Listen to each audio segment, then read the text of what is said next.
Құрметті әріптестер, бүгінгі сабағымызда Google формада тест құраудың тәсілдерін үйретемін дедім, иә? Ол үшін ең бірінші Google аккаунтыңызға кіресіз. Google аккаунтыңызға кіргеннен кейін диск дегенді басасыз.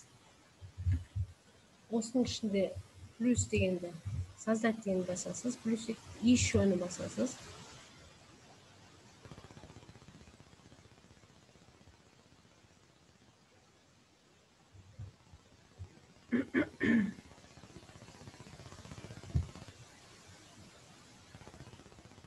Ещені басқаннан кейін қазір бізде ашылады.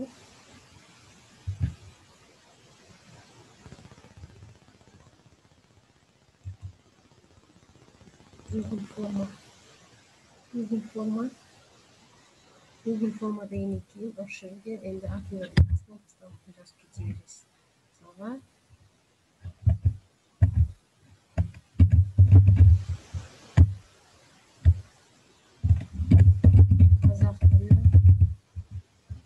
қазақ тілі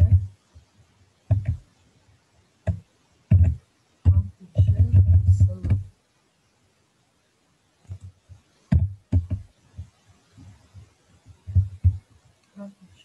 Описание деген жерге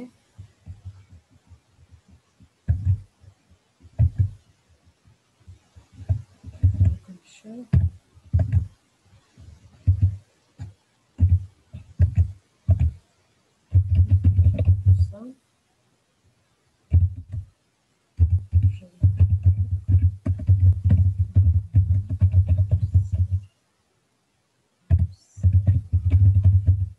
жазып қоюыңызға болады. Ары қарай мына жерге оқушының аты жөнін берейін.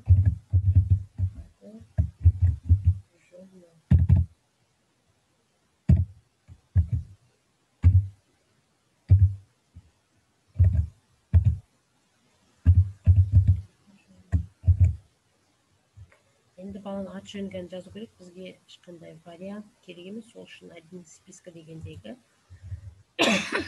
текст строка деген басасыз.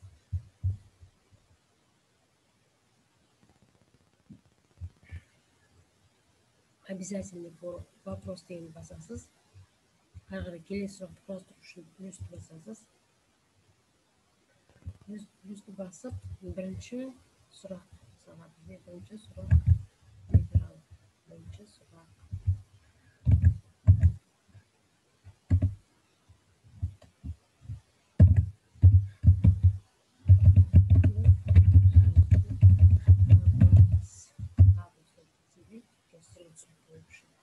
Вариант. Вариантмен саған.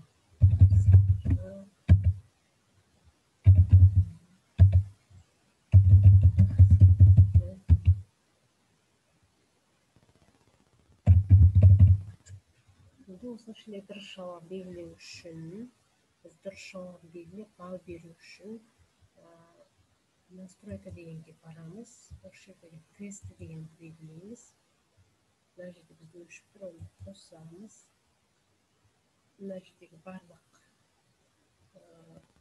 мына жерге дұрыс жауабын білу үшін, балдың санын білу үшін жаңа форманы сразу жібергеннен кейін айтып керек маңызды осында басып шығасыз. Сохранить.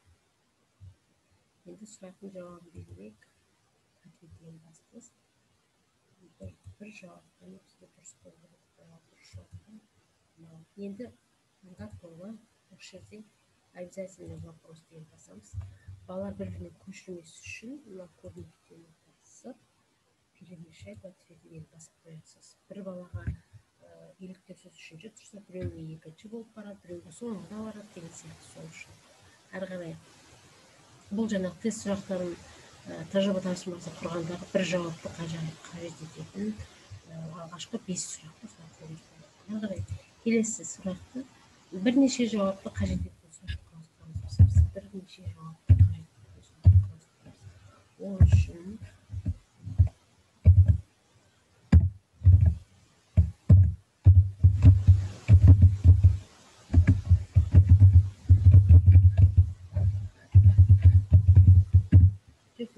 табыңыз.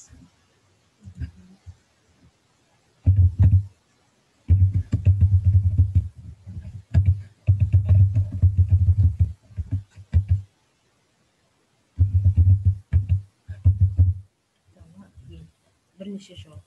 Один списканың ішіндегі несколько из списканы басасыз, бірнеше жауап қажет ететін. Осы ішіндегі дұрыс жауап белгілейміз. Жауапты жауап белгілеуші ответті басасыз, содан кейін жауапты спетті бал берейік. Бұл кісіге микро береміз деген. Екі жауап. Обязательно вопрос.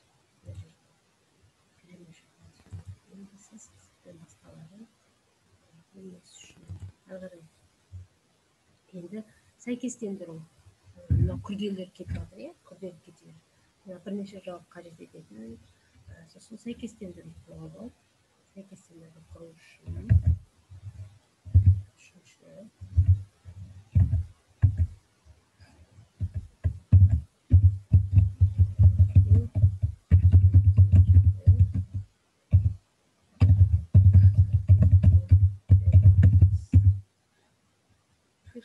Сәйкестендіріңіз.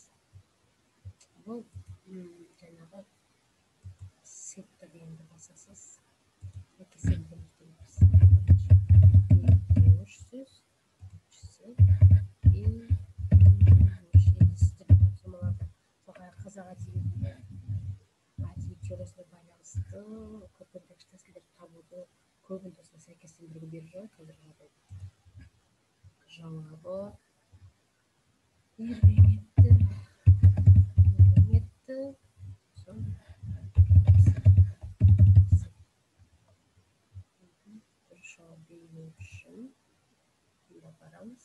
Ербеңетті бізде Ермеш, Сәттен, Күлтөш.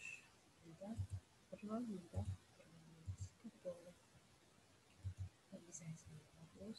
И строка решать. Осты қоясыз дейміз ғой. Әрі қарай. Енді тапсырамыз күрделенеді. Төртінші тапсырма.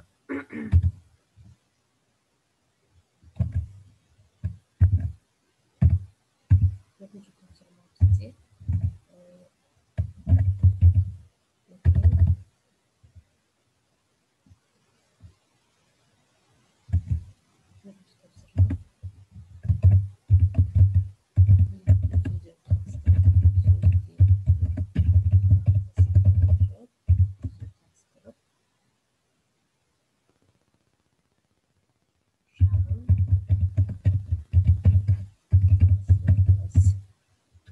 жерде вариант керек емес, оны один из списканың ішіндегі экстра деген аласыз. Бала өзінің ойыншыға жазып шығарды. Бал берейік. Оған бала 5 бала болады. Правильно ответті сақтауыңызға да болады. Обязательно строка. И сіз әрі қарай екінші 5-ші тапсырмаға мысалға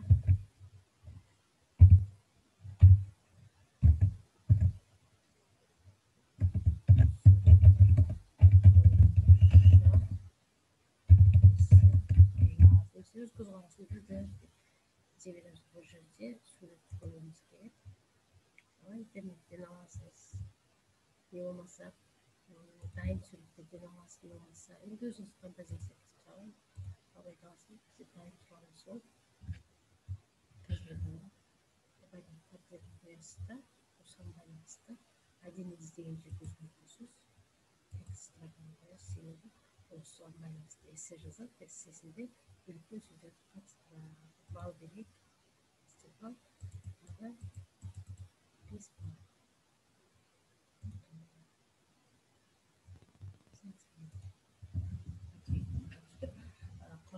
Немесе 6-шы сұрақ, жаңағы YouTube-тан бір видео бересіз. Осы видеоны көріп, YouTube-тан да жаңағы ссылкасын алып қолдануыңызға болады. Кәдімгідей. Содан осыларды тапсырманы беріп болғаннан кейін енді балаға беруіміз керек. Балаға беру үшін біз істейміз. Отправить басуымыз керек. Отправить басу үшін мынау үшінші жерге басамыз. Сол кезде копировать етіліп шығады. Осыны сіз WhatsApp немесе Telegram чатқа оқушыларыңызға жібере аласыз. Болғаннан кейін қазір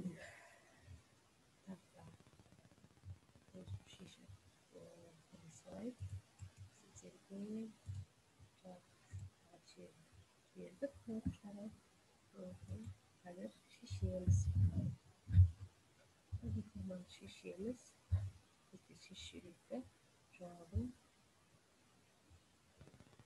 біліп сізге қалай көруге айта қоямын. Аты жөнін айтыңыз. Екіншісінде табыңыз. Бейнелеуіш мысалы маған келген кезде мен орындап ауысып келеді. Сен жаздым, жібердім.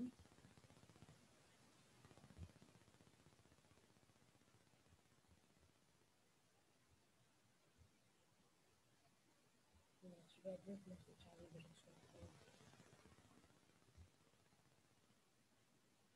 Ал менде Oldu falan всего. Шапалаттың мысалы ответті көреміз. Статистикасы бәрі шықты, мониторинг бәрі шықты. Бізге керегі жасылды бассаңыз, таблица создать етесіз, Excel формасында создать етесіз. Сол жерде неше бала тапсырды, қаншасы тапсырды, барлық шығып тұр. Ең керектісі осы бізге керегі. Мысалы жерде 17 бала шығады, бала шығады. Қай жерде қате жіберді, баламен кері байланыс жасау үшін бізге бұл өте жақсы.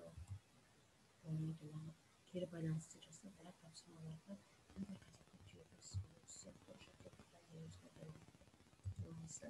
вопросы қайтадан барып, бұған редактировать етуімізге тоже үшін үстінде тұрғаннан сөз өзгерту